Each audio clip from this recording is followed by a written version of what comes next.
Sagaya.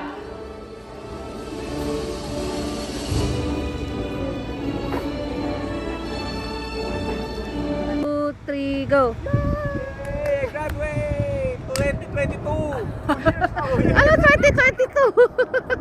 2, 3!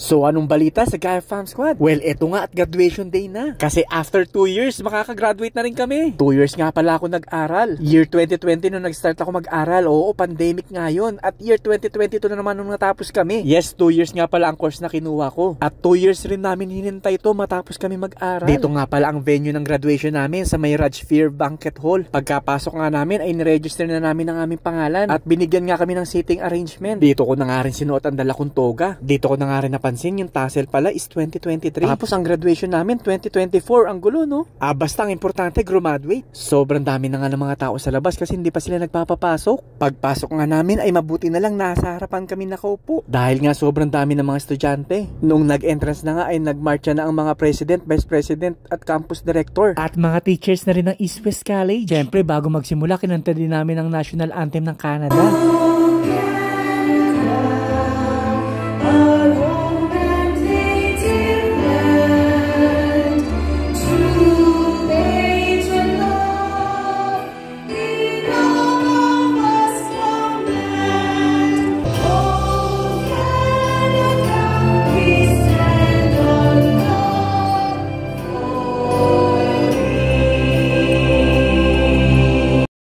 At nung tinawag na nga kami para pumesto, pumunta na kami sa may gilid para magmarcha. Ang sarap lang sa pakiramdam kasi yung feeling nag-graduate ka at magmamarcha ulit. Kasi when was the last time ba na makatuntong ako sa stage at makaabot ng diploma? 16 or 17 years ago, napakatagal na rin. Hindi ko rin naman inaakala na makakapag-aral pa ako dito sa Canada. Dahil nga kapag nandito ka na sa Canada, ang focus mo na lang is yung magtrabaho. Dahil nga marami ka na mga bills na babayaran dito. Minsan ko na nga rin na-experience ang mag-working student. Mahirap talaga pagsabayin ng trabaho at yung pag-aaral. Kailangan mo talaga ng sipag at dedication. Naisip ko na nga rin hindi tuloy ang second year ko dahil nga sobrang nakakapagod. Biruin mo at mag-work ka sa gabi ng 10 oras. Kung minsan ay 11 or 12 pa kapag sobrang busy. Uuwi ka ng bahay para matulog ng saglit lang. Kailangan mong gumising dahil maghahatid ka ng bata at papasok ka sa school. Pagkatapos mo nga sa school ay magsusundo ka pa. Kaya konting pahinga na lang talaga ang matitira dahil papasok na ulit sa trabaho.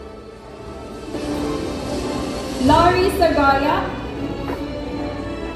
Pero yung tinawag na yung pangalan ko sa stage ay sobrang sarap ng pakiramdam. Sobrang na-proud ako sa sarili ko kasi nakayanan ko lahat ng sakripisyo at paghihirap. Pero syempre, ang lahat ng ito ay hindi posible kung wala ang ating Diyos. Nagpapasalamat ako sa Kanya sa pagbibigay sa akin ng malusog na pangatawan para magpatuloy. At syempre sa aking napaka-supportive na asawa na sobrang proud na proud sa akin. Siya kasi nagpupush sa akin at nagsisilbing lakas ko sa mga times na sobrang pagod ako at gusto ko na sumuko. Uy, dito lang ako.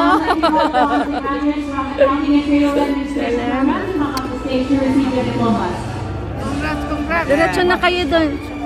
O siya, tama na nga sa drama. Hindi ko nga matuloy yung pag-voice over dahil sobrang naging emotional ako. Dahil sa wakas, ililipat ko na ang tassel sa kaliwa dahil finally graduate na ako. Congrats nga rin pala kay Parang Jack na kasama ko mag-enroll, mag-aral at graduate. Isa pa. 1, 2, 3, go! Hey, graduate! 2022!